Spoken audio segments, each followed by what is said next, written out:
techies. That was so awkward. Why? I was trying to get you to actually say it because I know how much you love calling our Not audience happening. techies.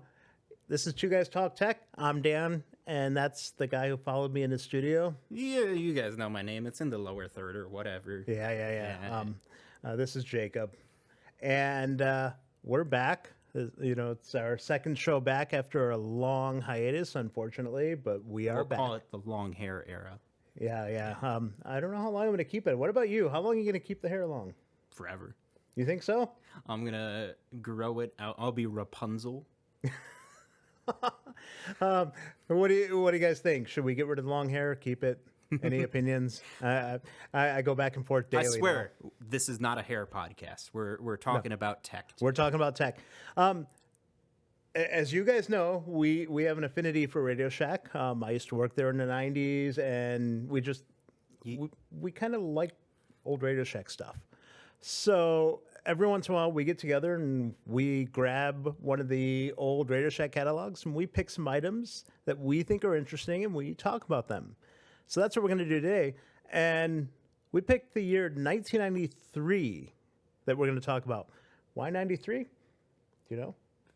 Because that's the last year I worked there. Oh. So I think you did mention that. I just forgot it. Yeah, so I thought it'd be interesting to do.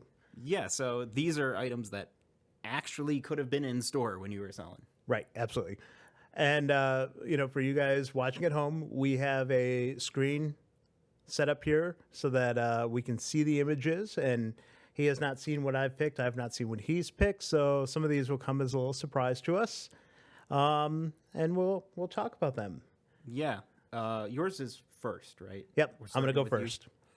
So it just popped up on our screen here, and we're going to talk about caller ID.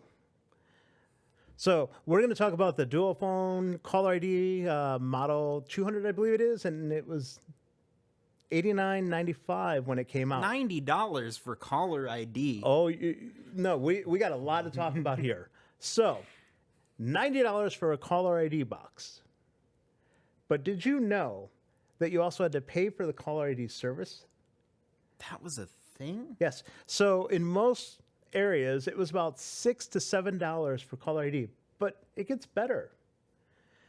In 1993, a lot of places didn't have caller ID still. Matter of fact, I found an article from the New York Times that said in 1993, in April, caller ID was just coming to Manhattan and the Bronx. And it was brand new then. In 1990, Illinois Bell, the then phone company for the Chicago area where I lived, announced that they wanted to bring caller ID, and they actually had to go through an 11-month process getting approval. And it didn't actually roll out until like 92 into most of the city. Privacy advocates and civil liberties groups hated the idea of caller ID. They called it Orwellian. They said it was a threat to privacy. So I was not alive for this? No. And I actually didn't really know that. Like caller ID obviously is something we take for granted now. Right, because it's available everywhere. I didn't realize it was such an ordeal. If you go back and look at some of the stories from the time, it was really debated. Privacy advocates were very, very much against it. There was tons of stories about how someone would call and a store or whatever, and then get harassed because they had their number. It was a big deal when it came out. Or Bart Simpson got in trouble when Moe finally found out who was right. So you're paying $90 for this device, plus typically $6 a month for the service, and it got you one feature that you take for granted. I'm certain right now, it got you call history. Every single person takes it for granted now because it's like, oh, my mother's calling? Not going to pick that up. Right. Here's an interesting point, too. You had to wait for the first ring to complete before you got the caller ID information. So you couldn't just the phone's ringing, grab it. You had to wait and look. Man, we're spoiled. Absolutely. But why this one? Because it was the first one I saw on the list, but it really good kinda- answer. it it triggered the thought of, number one, we are so used to caller ID, but number two, we're also used to having that history of who called me. And in the early 90s, these were very different things that you weren't used to. You didn't know who called you. There was always the phone's ringing, who could it be, and the expectation of the randomness of it. See, now we don't have any idea who's calling us because all the spam numbers just use But you just ignore everyone's them. phone numbers. Well, I mean, if they happen to use your mom's number to call you, yeah, I can That see would be very funny. But almost every random call I get that I don't recognize the number, it goes to voicemail, or I use the Google Assistant screening tool. yeah. So in the 90s, these things were a game changer. And I vividly remember having some friends of mine who had a caller ID box on their phone, but they hid it in their extra bedroom because they didn't want their friends to know they had it. Because they didn't want their friends to know that they were screening their calls and not answering if it was someone they didn't want to talk to. So when the phone would ring, they'd scurry into that second room, look at the caller ID that they had covered up, and then decide if they were going to answer or not. Guys, I want your caller ID stories. Yeah, I mean, Please. it was different. That's amazing. So that's my first pick. I thought it was something that, really kind of brought back some memories of what it was like not having caller ID. That's pretty great. All right, so that's my first pick. What do you got? This one's fun because it's actually something I'm looking for and hunting for right now. Not necessarily this specific model, Now, but it just came up on the screen, and right now I totally could see you wanting. for several months I've been like, man, I really want like a not too compact, but all-in-one tower hi-fi system. And they had quite a few to pick from in this particular catalog, and this was the one I picked. So this is you want to tell us what it is? Yeah, it's an Optimus Series 700 bookshelf system, I guess you'd call them. They were called bookshelf Yeah. systems. Yep. And this thing was about $700 when they were new. Yep. An all-in-one, I believe it was all-in-one. I don't think they were components, but actually they might be components. Yeah, a lot of your all-in-ones were separate components, just designed to... Yeah, and we'll actually Stacked talk about that together. later. Spoiler. Oh. But I think this one actually was separate pieces because I do know that I've seen some eBay listings. Well, yeah, when I was looking, I could find only the turntable and the remote. The remote. Nothing else. Someone has one of these and is needing that remote. Yes. So I really like the fact that the speakers are the exact same height as the system itself. I think it kind of gives a boombox aesthetic to it. It does look a little boomboxy. I would have that on my shelf. Yeah, this is like the exact type of system I was looking for. And it has and a I'm CD still player. looking for, so. And it has a record player on top, which is okay. I'm sure it's not a great record player. But Right. That's not what I'm looking for right now. I'm not looking for, the best hi-fi components possible. I'm looking for something simple. Now, I do like the speakers. Now they have the open grill. That was a very big 80s and 90s aesthetic to have that. I do like open grill speakers. They just look cool. Yeah, and it's not something you see as much now. Then again, like most people don't actually do stereos anymore. They do a Bluetooth speaker and listen to the worst audio I've ever heard. Yeah. Side rant for you. Audio quality is something that drives me nuts now because people listen to things on a cell phone speaker. And, coming from the days of working at RadioShack and selling things like this, it infuriates me to see how we've given up on audio quality. Yeah. I mean, at least most people have moved away from the world's cheapest earbuds to, better Bluetooth headsets and whatnot. So things are a little better than they were. But yeah, I think I'd stick with something like this. Looks good. It's every component I need, and it just checks every box. So Yeah, I'd that's buy pretty one cool. of these if I stumbled upon it at Goodwill or something. Yeah, I would too. Yeah. All right. So what's your next item? All right. So we just talked about people listening to music on cell phones. So let's go back to what cell phones were like. We've already talked in previous episodes about like bag phones, whatever. But there was a point in the 90s where phones became actually handheld portable phones. And here's an example of one. So here we have the CT350, which retailed for about $400. This was a handheld cell phone. Kind of, you think about it like kind of the way that phones stayed for quite a while in that form factor until you had the iPhone. Very similar to house phones we had when I was a kid. Absolutely. So that price was the with activation price. If you didn't get it activated, it was like, I want to say $100 more. We'll put it on the screen because I can't remember off the top of my head. But here's the crazy thing. How much do you think it cost per minute to use this phone? Per minute? Mm-hmm. Oh, no. First of all, anytime it's per minute, you already know it's a bad thing. I really would... Well, let's consider this.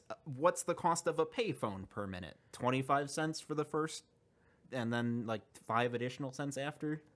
Let's just say. I have no idea, actually. When was the last time you used a payphone? Oh, my. 90? 1990, maybe? Yeah, let's say 25 cents. I think it was like 25 cents for the first like 5 or so minutes. I don't think it was like okay. minute because most people didn't have to put another quarter in like right away. Yeah. But still, how much you think? I'm saying 25 cents. 1 quarter. You think 1 quarter? 1 quarter. The answer is, depending on which plan you got, it was anywhere from 40 to 70 cents per minute to use this phone. Per minute. Now, the thing that I find interesting is I didn't see any reference to which carrier they were using or such, and I don't know if RadioShack, was selling the service. I remember, like, when I sold the bag phones or whatever, we were working with, like, a carrier, like, US Cellular or someone like that, and, we would do the sign-up and everything, but I don't see any reference to who they were using, so I'm curious. They probably don't exist anymore. Most wouldn't of surprise the me, yeah. old brand names don't exist anymore because they all got gobbled. Right. Yeah. So I just find it fascinating, though, how long that form factor stayed of, the physical buttons, the display. That stayed for a long time until you moved on to, the iPhone and such. Think of like the Nokia handhelds. Yeah, they are basically that, just slimmer. Right. Yeah, So excellent point. Mm-hmm. You're absolutely right. I guess even the BlackBerry kind of fits. yeah, I mean, you crammed a full keyboard in that same spot, but it was still the same concept, and Yeah. it carried that design language carried through for a long time. Yeah, you're right. All right, so that's my next pick there, and I'm really curious to see what you picked next. Did you go with the phone? No, it's a LaserDisc player. Wow. We have one of those in our studio. Yes. Not a RadioShack branded one. I think it's a Pioneer that we have, but we actually have one. We do have a LaserDisc player. But It this looks is even more modern than that. Nowhere near as cool as that one. No, because ours is a lot older than That is a typical 90s video equipment look. It's even got those the gold rings at the bottom for the feet. right. That is so 1993. So this thing, what is that? The MD1000, and it retailed for like $399, and That's a good deal.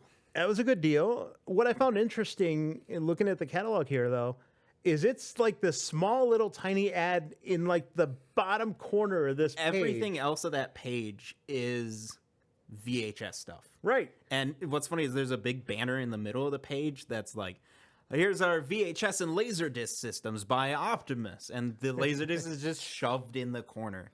What's really funny is the timing of this, because it's the early 90s, and LaserDisc was not exactly flying off the shelves. No, But not at all. a few years, this is like right at the start of the big LaserDisc revival with the collector's editions and super hi-fi, And this does CDs. It says that it That does was 3-inch and 5-inch CDs. So I was like, man, am I just going to put a LaserDisc on the list because it's a LaserDisc? The fact that it's also a CD player kind of sold me on it. now here's the thing. I don't remember ever having a LaserDisc player in store. I mean, it could be Can't imagine I've they just were forgotten that about it, but I don't popular. remember ever having one. Ever. Did you ever use a LaserDisc player as at any point? Well, it came out in like I had a- 78. Yeah, I had a friend who had one, and I remember watching like Star Wars on it, but I never had one. No. Now you do. Well, now I do, but back then I did not have one. I do remember my first VCR. I don't remember what brand it was, but it was a top-loading one, and it was silver, and very much did not look like what we think of as a VCR. No. Whereas this thing does. No, and I like the fact that it's got the. It looks like it has chapter buttons on the front. Mm-hmm. That's kind of cool because you actually have can get right to where you want to go, and I'm guessing they probably have an on-screen. If I saw one of these new old stock for that exact price, $400, I'd buy it. I don't know if I'd spend that much. If it was new. I would probably spend about $200. That's about my limit for it. That's your limit for a LaserDisc? Yeah, and I mean we have some LaserDisc here, right? We've got quite a large stack. Most of them aren't very good, but right. But I have no interest in watching them. I mean, No. it's just kind of a novelty at anything. yes. But it is still cool.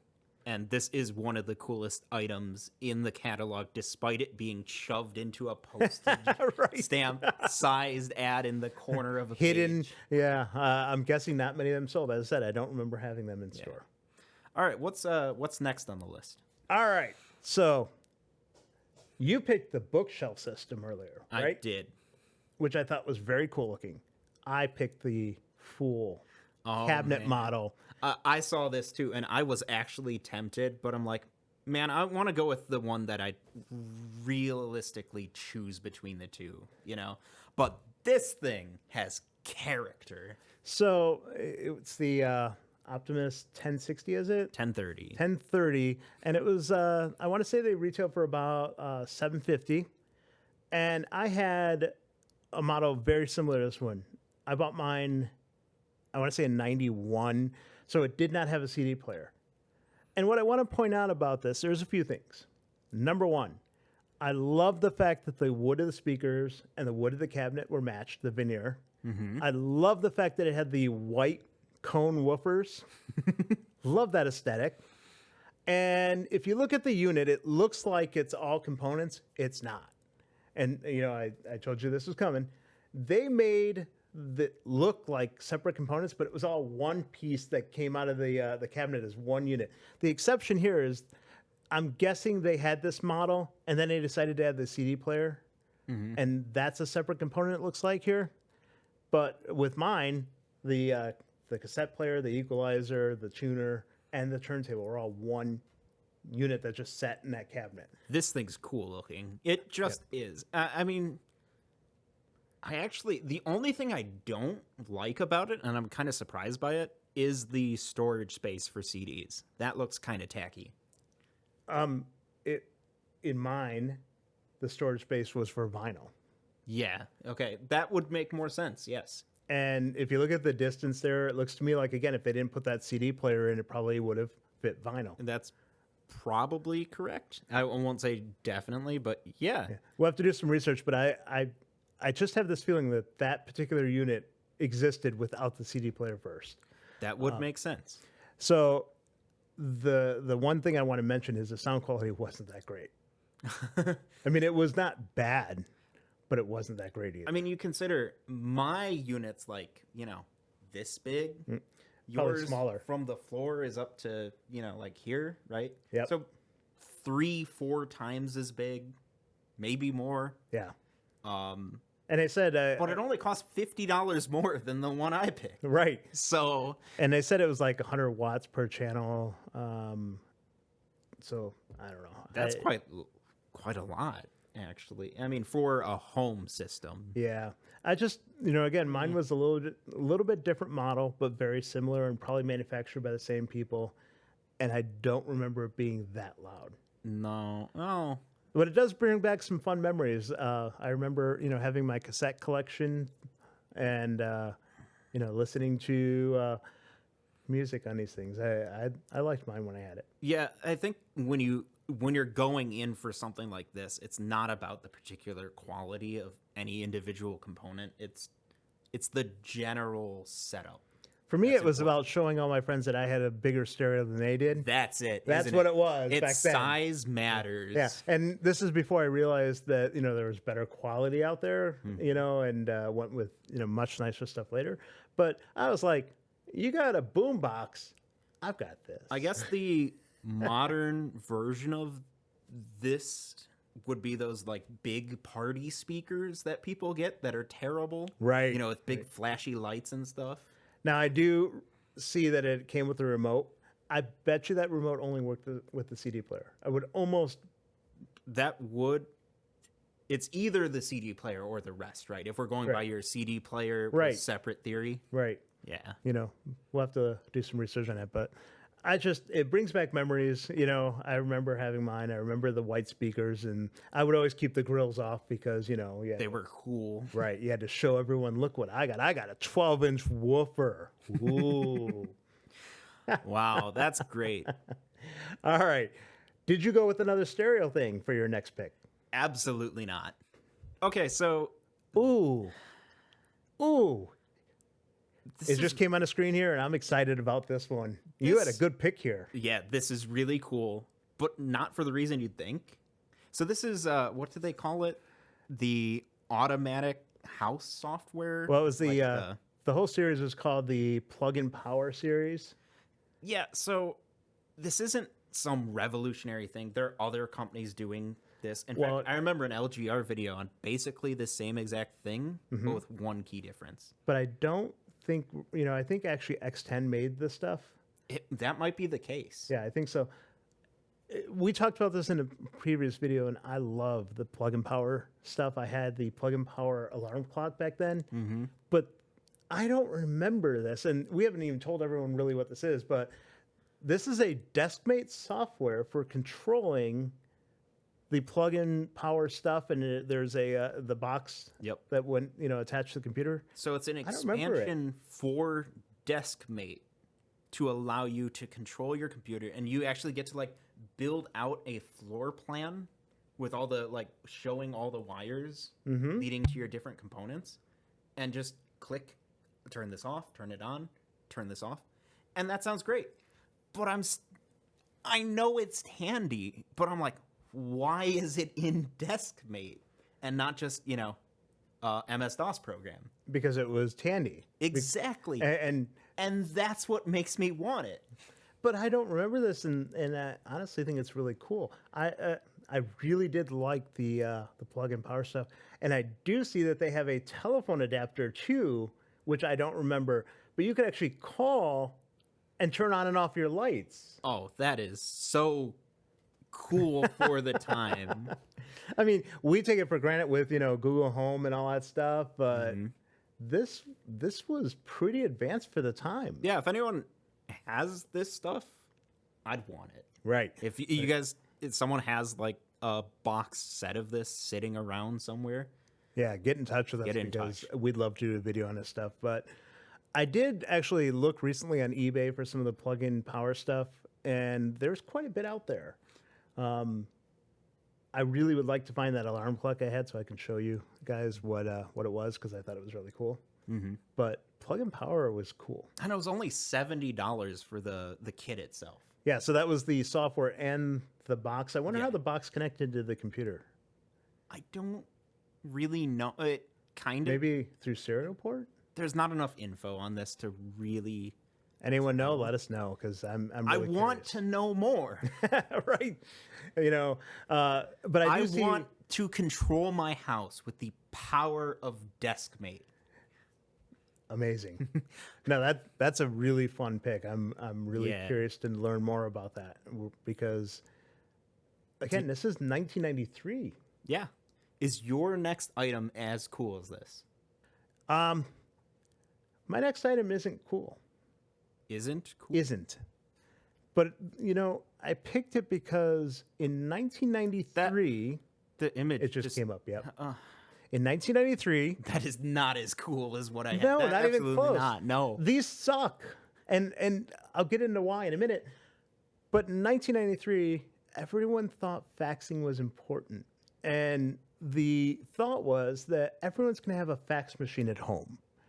So RadioShack, along with many other companies, sold fax machines. Fun fact, did you know the fax machine was invented before the telephone? It was also invented before the telegraph.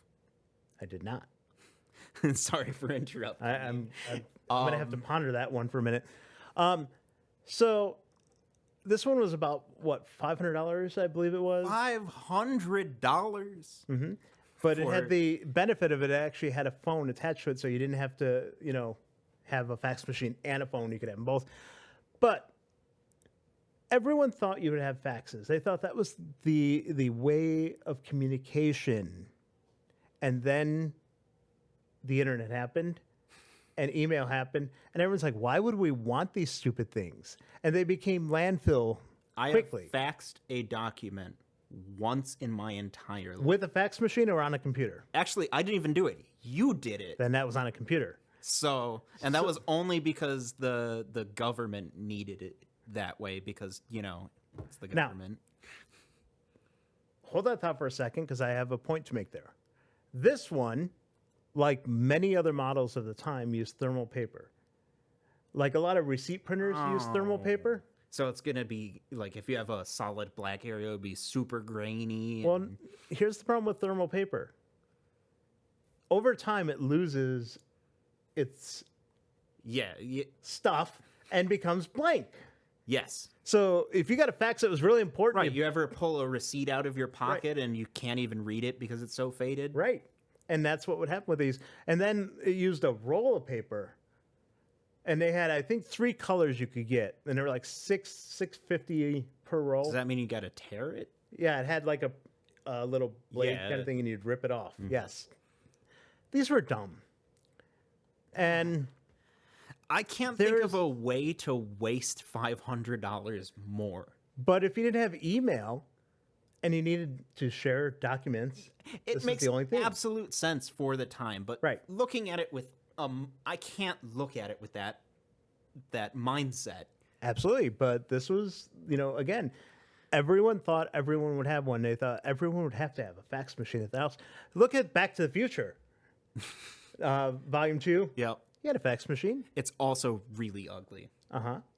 I didn't get that out before. I just want to put it on record. It is ugly. That's really ugly. Now, there is one industry that still uses fax and uses it like at a great amount. Do you know what that is? No. And it's not the government like you mentioned, although, I'm sure it's... Sure, yeah.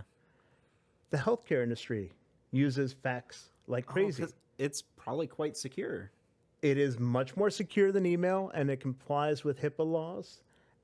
I actually know someone whose job it is to maintain fax servers for one of the big insurance carriers because they use fax for everything. Wow. Today I learned. Yeah. So there are still people who use fax as their primary mode of communication, and that's the healthcare industry. Does anyone remember the movie Air Force One with Harrison Ford? Yeah. The only reason they, won out in the end is because they sent a fax to the White House. I forgot that. So, can you beat that with the uniqueness factor because it wasn't cool? It's this thing. Actually, you know what? I might have to concede here. My item is lamer. Lamer than a fax machine. This was on their page of, their, digital LCD blackjack games, digital chess games, and this is way less cool. Okay. I'm going to just tell you flat out. Myself, my coworkers, all hated this item with a passion. We hated it. we would purposely hide them. We would take batteries out of them. We hated them. So this device was called the Stress Eliminator, I believe. And it was 6 buttons that made sounds, like video game centric sounds. So It's a synthesized soundboard it was annoying. with You just would have 6 buttons, 6 buttons, 6 sounds. and people would buy these things. I don't know why. But what I hated about them is no matter how hard I hid these stupid things in a store, some little kid would find it and bam, bam, bam, bam, bam, bam, bam, bam, bam, pressing the buttons and every noise. And The marketing hated guy them. I'm so ranting who right now. came up with the name for this either needs a promotion or to be fired. Because it's like, oh, we've got this useless box that does nothing. How do we pitch this to people? I don't know. It's kind of satisfying pressing the buttons. It's a stress eliminator for your executive types. But the fact that it's an annoying little device that I'm sure plays quite shrill noises, right? It's a stress creator. What really puts into perspective just how useless this thing is the price. In the early 90s, getting any electronic device for under $10 was not common. This thing's $8. It was $8 too much. They're actually more expensive now. They're like $15, $20 on eBay. And if you ever buy one of these, I have hammers. I'm gonna come over to your house. I'm gonna take one of them and I'm gonna tape down the button, one of the buttons, and then just leave it for you to find. I don't think it would let you repeat by just holding it. I think you had to actually press to get it to do it again, so that wouldn't work. I may be wrong, but I'm pretty sure you did. I just remember how much I hated these things, and I find it ironic that you picked them because you would buy something like this. I know how to annoy you. You would buy something like this, and you would annoy me with them. What do you mean I would? No. It's shipping right now. I have hammers. I've got one on the way. 3-day shipping. Whoever thought of this as being a great product should have been fired because it was awful. And it doesn't even have the novelty of, I don't want to say modern, like soundboard devices. Right. Of like, oh, I can play a fart noise. No, they're just little, I don't know if it, I haven't, square I don't think I waves ever or sold whatever. one. Sawtooth waves, whatever it is. Yeah. I don't think I ever sold one. I know that little kids played with them all the time, and I hated the sound of them, but I don't think we ever sold one. You guys, you never made a commission off that $8 purchase? I don't think so. I don't think we ever sold one. Yeah, that thing's pretty awful. You're bringing back bad memories. Thanks. You're welcome. Does your next item annoy people as much? No. Although it annoys me a little. Oh, So it just came I on the know screen exactly here. what you're gonna say. I just yeah, go ahead. So my next item, I always like to, include a computer in these lists because that's what we're into. Rant start. I picked the Tandy 1000 RSX, a computer we do not own. A computer that we have missed out on more eBay auctions than I can count. A computer that I have accidentally bought RLXs in a hurry when one came up and it said it was going to end in like 5 minutes, and I didn't read quick enough and thought it was an RSX and bought another RLX. We have 3 of them. We have 3 RLXs, of which 2 of them were because of me not paying attention when I bought them. We don't have one of these. It is the holy grail for me for my collection at this point. And the only time they ever show up, they're really expensive, and I can't even justify the expense of them. But I want one just so that we can complete the list. We have the 2500 SX20, which was sold right around the same time. So it's like, we wouldn't get much special out of this. I just want one because we don't have one. You just want one because the universe refuses to let you have. Right. Now, we've talked about this before, but I really love the RL factor. The RL, the RLX, and the RSX continues that. So it's a 386 with that same body style. Running MS-DOS, they did not include Windows, I don't believe, which is funny because the 2500 series came out the exact same time and it had Windows, included. But yeah, this is one I just want. It had a 52 meg hard drive. Whoa. Why 52? Where did that number come from? The 2 are free bonus. I'm really confused by that because, it was 20 meg, 40 meg, and then somehow they went 52. An extra 12? I guess that Anyone know why? I'd really like to know. that is weird. But yeah, I mean, I just want one to say that we have every Tandy 1000. And The new won't iPhone 14 with 337 gigabytes of storage. right? I don't understand that number, and But yeah, that's my pick. It's one that annoys me. Do you own an RSX? Send it. Even if it's on loan, I would even take it on loan. You know what would be the worst prank that someone could pull on you? Oh no! They go, "Hey, I got an RSX. I'm gonna ship it to you guys." And you it's get the another box, RLX? And it's another RLX.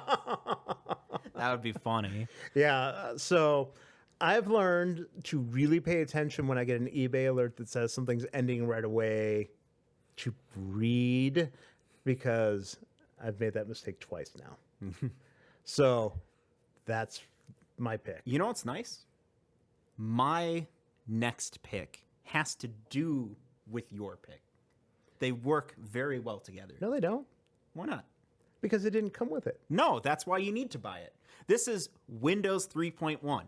And you may be saying, Jacob, you guys already have Windows 3.1 in a nice box. You guys unboxed it in a video. We did, I should have thought to bring the box and just... Yeah, really. But you I'm can not- watch that over there. Yeah. We'll do one of those iCard thingies. We have Windows 3.0, 3.1, 3.11, et cetera. But this one has the Tandy logo on it. You knew exactly where I was going with this. Again, this was right at my tail end of my time there, and I don't think the store I had in Chicago didn't have really any computer stuff at the end, and I don't remember having this ever. But I want it. There were you're never going to find one. No. I found the manual that comes inside it, and that's it. Really? Yep. I'm even surprised you found that. And that sold for like $70. So, Tandy's relationship with Windows is, right at the time I left, so I don't know much about it, but I understand that they made a desk mate for Windows called WinMate, Yes. which I have never used. I believe it came preloaded on the Sensation. Right. And I would actually like to get a copy of that just to, to go through That's it. the other Tandy we really want still is the Sensation. Yeah, we don't have one of those either. And you think of with all the Tandys we have, but no. Yeah, I purely want this because it has the Tandy logo. It's probably exactly the same as the one we already have. Oh, no, they printed their own box and probably put the OEM software right in the box. Yeah, a lot of companies did that. When I was looking, I found some others. Like I found a compact one that was the same deal. I still want it. But so, out of all the interesting things in a catalog, though, I picked the one thing we already have. this is not that interesting. No, it isn't. But I still want it. It was $150 too. You can get a boxed version of Microsoft branded stuff for about $100. Yeah, but not this. This is the elusive white whale. I don't know what to say. I can't imagine they sold that many. I don't know because that's kind of the tail end. Because some of their systems did come with them, and I'm sure a lot of people got Windows later, or they just got it illegally, or. Yeah. So that was your pick. That's what I'm ending on. I'm disappointed. I mean, out of all the interesting things that you could have picked in that catalog, I thought maybe you'd pick like some crazy thing like a telephone with neon because you know how much you love that, or I actually, you know what, almost took the 5th spot, and we'll have to go in and find the image, but in their novelty clock section, which, you know, is right up my alley, they had one of those clock hands mounted on a CD clocks, a compact disc. But you picked this. And I almost picked it, but I'm like, I can't pick a novelty clock or phone in every single video. Yes, you can, because they're funny. I love them. All right, so that's our picks for 1993, the last year I worked at RadioShack, and we've done 96, right? Yep. And we did 90, so we got a few more episodes to fit in. We'll do some of the 80s ones, too. Yeah. What year do you guys want us to do? And hopefully Jacob picks a better one than Windows 3. Listen, I'm also the same person who, you know, is like, oh, designer clothes, you're just buying it for a logo. And I'm like, ooh, box with Tandy logo on it. Oh, my goodness. Oh, wow. I think on that note, we're going to end this episode. So why don't you tell everyone how they can get in touch with us? Listen, there's the comments down below. Just go down below and tell us what you think of these things we selected. You can also go and check out the 93 catalog for yourself. Yeah, and tell us what you found interesting. Yeah. And let us know. I guarantee it won't be Windows 3.1. Probably not. No. But also join our Facebook group where you can talk about Windows 3.1. RSX hell. All that kind of stuff. And we also have our Discord server Where you can talk about Windows 3.1. If you would like to support my quest to pick up Windows 3.1 or your quest to pick up the Tandy RSX, and you'd like to help us do that, support us on Patreon. Windows. You picked Windows. I picked Windows. It's better than a fax machine. You picked Windows. Who had the worst item? How about that? Who picked the stupidest item? Windows. All right, see you guys. On that note, until next time, see you guys.